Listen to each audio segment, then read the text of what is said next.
बड़ी खबर मणिपुर हिंसा को लेकर बिहार बीजेपी के अध्यक्ष दिलीप जायसवाल ने मणिपुर हिंसा के लिए कांग्रेस को जिम्मेदार ठहराया है। दिलीप जायसवाल ने कहा, मणिपुर की समस्या कांग्रेस ने पैदा की है।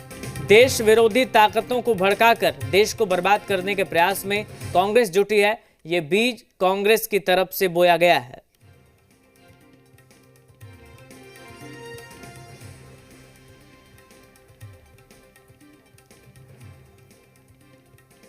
मणिपुर की घटना मैंने कहा कि कांग्रेस ने पैदा किया है।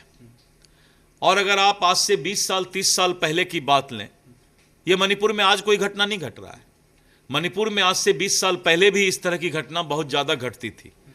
और ये बीज बोया हुआ है कांग्रेस का, आपस में लड़वाना। अंग्रेज गए और कांग्रेस ने उसी पॉलिसी को अपनाया, बांटो और राज करो। लोगों को बांटना, जात में बांटना, धर्म में बांटना, यही तो कांग्रेस का पॉलिसी है। अब मणिपुर उसी पाप का दंश झेल रहा है। मणिपुर हिंसा पर बीजेपी प्रदेश अध्यक्ष दिलीप जायसवाल के बयान पर अब राजनीति भी शुरू हो गई है। दिलीप जायसवाल ने इस हिंसा के लिए कांग्रेस को जिम्मेदार ठहराया तो कांग्रेस ने पलटवार किया। आरजेडी ने भी कहा कि सरकार इस मामले को गंभीरता से नहीं ले रही है। नजर में मणिपुर की हिंसा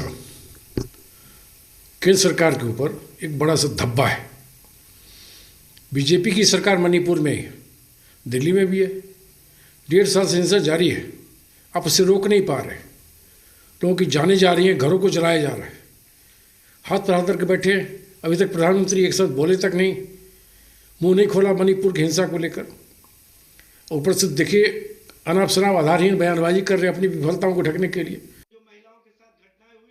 उसके संबंध में वक्तव्य दिया कि देश संसार महसूस हुआ, लेकिन प्रधानमंत्री जी को समय नहीं मिलता है मणिपुर जाने का। मणिपुर की घटना केंद्र सरकार और भारतीय जनता पार्टी गंभीरता से नहीं ले रही है, जिसके कारण आज इस तरह की घटनाएं देखने को मिल रही है। जिस तरह की घटनाएं मणिपुर में हो रही है, मणिपुर की घटनाएं कहीं ना कहीं देश और देश के शांति व्यवस्था में मणिपुर क्योंकि सीमावर्ती क्षेत्र है।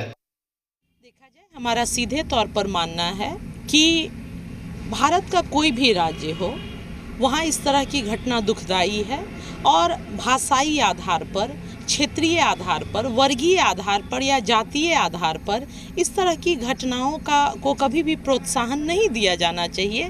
क्योंकि कश्मीर से कन्याकुमारी तक और आसाम से लेकर द्वारिका तक भारत एक है और हम सभी भारतीय हैं। इसलिए भाषाई आधार पर इस तरह की किसी भी घटना को तरजीह दिया जाना उचित नहीं है। एक दिवसीय